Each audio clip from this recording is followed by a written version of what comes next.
नमस्कार दोस्तों।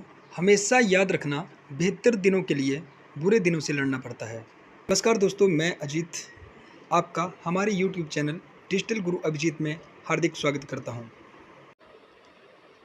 नमस्कार दोस्तों, भारत की नदियों के पहले टॉपिक में आपसे हमने हिमालय नदियों के बारे में डिटेल में डिस्कस किया था। हिमालय नदियों में हमने सिंधु नदी तंत्र, ब्रह्मपुत्र नदी तंत्र और गंगा नदी तंत्र के बारे में डिटेल में पढ़ा था। तो आज के वीडियो में हम प्रायद्वीपीय नदियों के बारे में पढ़ेंगे। प्रायद्वीपीय नदियों में मध्य भारत और दक्षिण भारत की नदियाँ जो हैं उनके बारे में डिटेल में आप इस वीडियो में डिस्कस करेंगे। तो चलिए शुरू करते हैं। दोस्तों, प्रायद्वीपीय नदी तंत्र हिमालयी नदी तंत्र की तुलना में प्रायद्वीपीय नदी तंत्र बहुत अधिक पुराना है। दक्षिण भारत की नदियां प्रायः वृक्षनुमा अपवाह तंत्र बनाती हैं। प्रायद्वीपीय नदियों के अपवाह तंत्र में नर्मदा, ताप्ती, माही, गोदावरी, कृष्णा, कावेरी, महानदी आती हैं। अरब सागर में जो गिरने वाली नदियां हैं नर्मदा, ताप्ती और माही, और बंगाल की खाड़ी में गिरने वाली नदियां गोदावरी, कृष्णा, कावेरी और महानदी।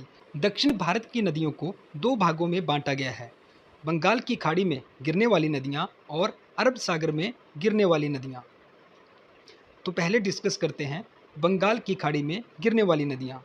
तो ये सीक्वेंसली नदियां इधर दे रखी हैं। तो सबसे पहले दामोदर नदी, दूसरे नंबर पे स्वर्णरेखा नदी, तीसरे पे बैतरनी नदी, चौथी ब्राह्मणी नदी, पांचवीं महानदी, छठी गोदावरी नदी और सातवीं कृष्णा नदी, आठवीं कावेरी नदी, नौवीं पेनार नदी, दसवीं वैगई नदी और अंतिम ताम्रपाणी नदी।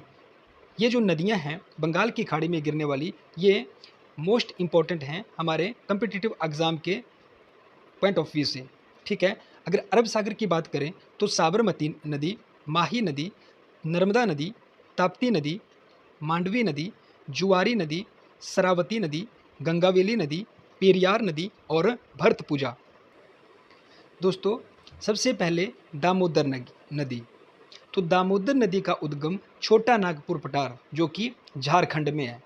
दामोदर नदी झारखंड से होके वेस्ट बंगाल में जाती है और बंगाल की खाड़ी में गिरती है। उसके बाद विशेषता इसकी क्या है, दामोदर नदी झारखंड से निकलकर पश्चिम बंगाल में हुगली नदी जो कि गंगा नदी का ही एक धारा है, हुगली नदी, उसमें जाके मिल जाती है। जो दामोदर नदी है इसे वेस्ट बंगाल का शोक भी कहते हैं। उसके बाद आ गई स्वर्णरेखा नदी। इसका उद्गम स्थान जो है रांची के पठार, ये भी झारखंड से निकलती है और इसका जो बहाव क्षेत्र है झारखंड है। उसके बाद उड़ीसा, फिर पश्चिम बंगाल और बंगाल की खाड़ी में गिरती है। उसके बाद आ गई अगली नदी बैतरनी नदी। ये जो बैतरनी नदी है इसका उद्गम जो स्थान है ये है क्योंझर पठार जो कि उड़ीसा में है। ठीक है। और ये उड़ीसा में बहने के बाद बंगाल की खाड़ी में गिरती है। दोस्तों, अगली नदी है ब्राह्मणी नदी। ब्राह्मणी नदी झारखंड से दो नदियां शंख और कोयल, ये शंख नदी है, ये कोयल नदी है, ये दोनों राउरकेला में मिलती हैं, इधर मिलती हैं और ब्राह्मणी नदी कहलाती हैं जब दोनों मिल जाती हैं। आखिर में ये बैतरनी नदी के पास बंगाल की खाड़ी में मिल जाती है। उसके बाद आई महानदी। तो इसका जो उद्गम स्थान है वो है सिहावा की पहाड़ियाँ जो कि छत्तीसगढ़ में है। ये छत्तीसगढ़ में फिर उसके बाद उड़ीसा से होकर बंगाल की खाड़ी में गिरती है। इसकी जो मेन बात है, जो उड़ीसा के कटक शहर है वहाँ ये क्या करती है, डेल्टा का निर्माण करती है। दोस्तों, अगली नदी है गोदावरी नदी। ये मोस्ट इम्पॉर्टेंट नदी है, थोड़ा ध्यान से इसके बारे में जो पॉइंट हैं वो डिस्कस करते हैं। तो गोदावरी नदी का जो उद्गम है वो त्र्यंबकेश्वर से है जो कि नासिक महाराष्ट्र में है। ठीक है। त्र्यंबकेश्वर नासिक महाराष्ट्र से है। ठीक है। इसका जो बहाव के क्षेत्र है महाराष्ट्र, छत्तीसगढ़, तेलंगाना, आंध्र प्रदेश से होती हुई बंगाल की खाड़ी में गिरती है। उसके बाद गोदावरी नदी की लंबाई 1465 किलोमीटर है। यह दक्षिण भारत की सबसे लंबी नदी है। भारत की दूसरी सबसे लंबी नदी भी कौन सी है? गोदावरी नदी है। इसे वृद्ध गंगा, बूढ़ी गंगा या दक्षिण की गंगा भी कहते हैं। दोस्तों ये इम्पोर्टेंट बन जाता है, इसको वृद्ध गंगा, बूढ़ी गंगा या दक्षिण की गंगा भी कहते हैं। और ये क्या है? गोदावरी नदी जो है दक्षिण भारत की सबसे लंबी नदी है। ठीक है। और नासिक जो है वो गोदावरी नदी के तट पे ही है। ठीक है, नासिक गोदावरी नदी के तट पे है। ठीक है, तो अभी देखते हैं गोदावरी की सहायक नदियाँ। ये जो नीले रंग से दर्शाई गई है ये है गोदावरी नदी। ये जो नीले रंग से दर्शाई गई है ये क्या है? गोदावरी नदी है। तो इसकी जो सबसे पहले सहायक नदी है वो पूर्णा नदी मिलती है। पूर्णा नदी मिलती है, उसके बाद मंजीरा नदी मिल रही है, उसके बाद पेन गंगा, वर्धा और येन गंगा, ये मिल जाती हैं। 3 नदियाँ ये हो गई सहायक। उसके बाद इंद्रावती नदी और लास्ट में सबरी नदी। दोस्तों अगली जो नदी है वो है कृष्णा नदी। इसका जो उद्गम है वो महाबलेश्वर पश्चिम घाट महाराष्ट्र से। ठीक है, महाबलेश्वर जगह है जो कि पश्चिम घाट महाराष्ट्र में इसका उद्गम है। ये कृष्णा नदी महाराष्ट्र, कर्नाटक, तेलंगाना और आंध्र प्रदेश से होती हुई बंगाल की खाड़ी में गिरती है। ठीक है, इसकी जो विशेषता है यह प्रायद्वीपीय भारत की दूसरी सबसे बड़ी, सबसे लंबी नदी है। प्रायद्वीपीय भारत की दूसरी सबसे लंबी नदी है। कोयना नदी इसकी सहायक नदी है जो कि क्या है? महाराष्ट्र की जीवन धारा, महाराष्ट्र की जीवन धारा कोयना नदी को कहते हैं। हैदराबाद मूसी नदी के तट पे है। हैदराबाद जो है मूसी नदी के तट पे है। आंध्र प्रदेश में विजयवाड़ा के पास कृष्णा नदी क्या करती है? डेल्टा का निर्माण करती है। तो इसकी जो सहायक नदियाँ वो डिस्कस कर लेते हैं। ये जो नीले कलर से दर्शाई गई है ये कौन सी नदी है? कृष्णा नदी है। और जो बाकी इसके लेफ़्ट और राइट साइड से इसकी सहायक नदियाँ मिल रही हैं। तो सबसे पहले कोयना नदी। कोयना नदी को क्या बोलते हैं? ऊपर भी डिस्कस किया मैंने, महाराष्ट्र की जीवन धारा नदी के नाम से जाना जाता है। घाटप्रभा नदी इसकी सहायक नदी है। मालप्रभा नदी इसकी सहायक नदी है। तुंग और भद्रा 2 नदियाँ मिलके तुंगभद्रा नदी का निर्माण करती है। ये भी कृष्णा नदी की सहायक नदी है। उसके बाद भीमा नदी कृष्णा नदी की सहायक नदी है। उसके बाद मूसी नदी, ये भी कृष्णा नदी की सहायक नदी है। और मूसी नदी के तट पे क्या है? हैदराबाद शहर भी बसा हुआ है। दोस्तों जो अगली नदी है वो है पेनार नदी। इसका उद्गम कर्नाटक के कोलार के पास से हुआ है। इसका उद्गम कर्नाटक के कोलार के पास से हुआ है। ठीक है, उसके बाद कर्नाटक आंध्र प्रदेश से होती हुई बंगाल की खाड़ी में गिर जाती है। उसके बाद अगली नदी है कावेरी नदी। कावेरी नदी इसका उद्गम जो है कर्नाटक में ब्रह्मगिरी पहाड़ियों से होता है। कर्नाटक में ब्रह्मगिरी पहाड़ियों से होता है। ठीक है, यह कर्नाटक तमिलनाडु से होती हुई बंगाल की खाड़ी में गिर जाती है। कर्नाटक तमिलनाडु से होती हुई बंगाल की खाड़ी में गिर जाती है। यह दक्षिण भारत की एकमात्र सदाबहार नदी है, क्योंकि क्या होता है इसमें पूरे वर्ष क्या रहता है? पानी रहता है। तो क्या है? दक्षिण भारत की सदाबहार नदी कौन है? ये है कावेरी नदी। कावेरी नदी को दक्षिण भारत की सदाबहार नदी भी कहते हैं। और इसको दक्षिण भारत की गंगा, ठीक है, इससे पहले हमने पढ़ा था दक्षिण की गंगा वो थी गोदावरी। ये क्या है? दक्षिण भारत की गंगा, तो वो कौन है? कावेरी नदी है। इसमें कन्फ्यूज नहीं होना है। अगर सिर्फ दक्षिण की गंगा आए तब चली गई गोदावरी नदी। अगर दक्षिण भारत की गंगा बोले तो कावेरी नदी। ठीक है, तो नेक्स्ट जो नदी है वो है वैगई नदी। वैगई नदी, ठीक है, तो ये तमिलनाडु से होती हुई पाक की खाड़ी में गिर जाती है। मदुरै शहर जो है वो वैगई नदी के तट पे है। ताम्रपाणी नदी जो कि तमिलनाडु से निकलती है और मन्नार की खाड़ी में गिरती है। दोस्तों अभी हम अरब सागर में गिरने वाली नदियों को पढ़ेंगे। तो सबसे पहले है लूनी नदी। इसका जो उद्गम है अरावली की पहाड़ियाँ अजमेर में जो कि राजस्थान में है। ठीक है, उसके बाद यह नदी गुजरात के कच्छ के रण में विलुप्त हो जाती है। ठीक है, मरुस्थलीय क्षेत्र में बहने के कारण इसे मरुस्थलीय नदी भी कहते हैं। ठीक है, मरुस्थलीय नदी के नाम से भी जाना जाता है किसको? लूनी नदी को। कहाँ से निकलती है? राजस्थान से निकलती है। उसके बाद जो अगली नदी है वो है साबरमती नदी।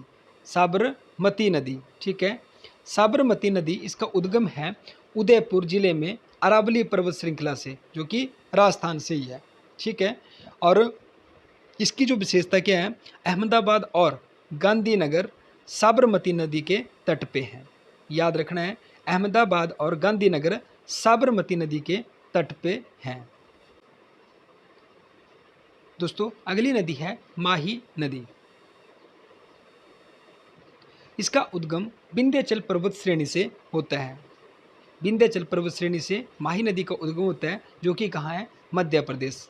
ठीक है, माही नदी कर्क रेखा को 2 बार काटती है। मोस्ट इंपॉर्टेंट क्वेश्चन बन जाता है ये। सबसे पहले कर्क रेखा की अगर बात करें तो भारत की नदी माही नदी कर्क रेखा को क्या करती है, 2 बार काटती है। अगर भूमध्य रेखा की बात करें तो कांगो नदी या उसको जायरे नदी भी बोलते हैं, 2 बार काटती है। उसके बाद अगर मकर रेखा की बात करें तो उसको लिम्पोपो नदी 2 बार काटती है। ठीक है, याद रखना है, मोस्ट इंपॉर्टेंट पॉइंट है ये। तीनों नदियों के बारे में और तीनों रेखाओं के बारे में हमने डिस्कस कर लिया। उसके बाद आती है नर्मदा नदी। इंपॉर्टेंट नदी है ये भी, इसको भी याद रखना है दोस्तों। तो इसका जो उद्गम स्थल है वो है अमरकंटक की पहाड़ियों की पश्चिम ढाल। क्योंकि हमने पूर्व में पढ़ा था, पूर्व से निकलती है सोन नदी और पश्चिम से कौन सी निकलती है, नर्मदा नदी निकलती है। ठीक है, ये अमरकंटक की पहाड़ियाँ हैं, उधर से निकलती है अपनी नर्मदा नदी, और इधर को जाती है, यहीं से ही अमरकंटक की पहाड़ियों से सोन नदी जाती है। ठीक है, याद रखना है इस चीज़ को। तो ये जो है मध्य प्रदेश, महाराष्ट्र, गुजरात से होती हुई खंबात की खाड़ी में गिरती है। नर्मदा नदी को मध्य प्रदेश की जीवन धारा भी कहते हैं। मोस्ट इम्पॉर्टेंट क्वेश्चन क्या बनेगा, मध्य प्रदेश की जीवन धारा किस नदी को बोलते हैं, तो है नर्मदा नदी। ठीक है, ये एचुरी का भी निर्माण करती है, विंध्य और सतपुड़ा पर्वत श्रेणियों के मध्य बहती है। ठीक है, अगर हम देखें तो ये हैं विंध्याचल पर्वत और सतपुड़ा श्रेणी, इन दोनों के बीच में कौन सी नदी बहती है, नर्मदा नदी बहती है। क्वेश्चन कई बार क्या आ जाता है, नर्मदा और ताप्ती नदी के बीच में कौन सी पर्वत श्रृंखला है, तो वो कौन सी है, सतपुड़ा पर्वत श्रृंखला। ठीक है, इसको भी याद रखना है। नर्मदा और सोन नदी, ये मैंने अभी डिस्कस किया। नर्मदा नदी पश्चिम की तरफ बहती है अमरकंटक से, और जो सोन नदी है ये पूर्व की तरफ बहती है, यहीं से बहती है दोनों ही, एक पूर्व की तरफ एक पश्चिम की तरफ। ठीक है, और मध्य प्रदेश का जबलपुर शहर नर्मदा नदी के तट पर है। तो याद रखना इसके बारे में जितने भी पॉइंट हमने डिस्कस किए। और यह नदी भ्रंश घाटी से होकर बहती है। नर्मदा नदी क्या है, भ्रंश घाटी से होकर बहती है। ठीक है दोस्तों, अगली नदी है ताप्ती नदी। इसका उद्गम मध्य प्रदेश के बैतूल जिले से होता है। यह मध्य प्रदेश, महाराष्ट्र से होती हुई बंगाल की खाड़ी में गिर जाती है। ठीक है, यह भी भ्रंश घाटी से होकर बहती है। ठीक है, सूरत ताप्ती नदी के तट पे है। याद रखना है इस शहर को, सूरत जो है ताप्ती नदी के तट पे है। उसकी दोस्तों अगली नदी है मांडवी नदी। इसका उद्गम कर्नाटक के भीमगढ़ स्थान से पश्चिम घाट से होता है। ठीक है, मांडवी नदी ये है। मांडवी नदी कर्नाटक, गोवा से होती हुई अरब सागर में मिलती है। जो गोवा की राजधानी है पणजी, वो किसके तट पे है, मांडवी नदी के तट पे है। ठीक है, ये याद रखने वाला पॉइंट है। गोवा की राजधानी पणजी है, वो किस नदी के किनारे है, मांडवी नदी के तट पे है। अगली जो नदी है वो है जुआरी नदी। जुआरी नदी यह गोवा में बहती है और अरब सागर में मिल जाती है। दोस्तों अगली नदी है श्रावती नदी और गंगावेली नदी। ठीक है, श्रावती नदी और गंगावेली नदी ये दोनों कर्नाटक से बहती हुई अरब सागर में मिल जाती है। कर्नाटक से बहती हुई अरब सागर में मिल जाती है। उसके बाद है पेरियार नदी, ये केरल से निकलती है और ये है पेरियार नदी और अरब सागर में मिल जाती है। लास्ट में है भरतपुजा नदी, ये तमिलनाडु, केरल से होती हुई कहाँ, अरब सागर में मिल जाती है।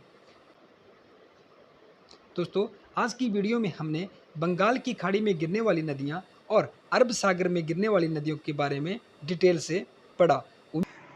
दोस्तों भारत की नदियों का लेक्चर हमने 2 वीडियोज़ में कवर किया। उम्मीद है कि ये वीडियोज़ आपके लिए हेल्पफुल साबित होगी। अगर वीडियो अच्छी लगी हो तो प्लीज़ वीडियो को लाइक करें, चैनल को सब्सक्राइब करें, और वीडियो से रिलेटेड आपका कोई भी सुझाव हो तो कृपया कमेंट करें। वीडियो देखने के लिए और हमारे साथ बने रहने के लिए दिल की गहराइयों से आपका धन्यवाद।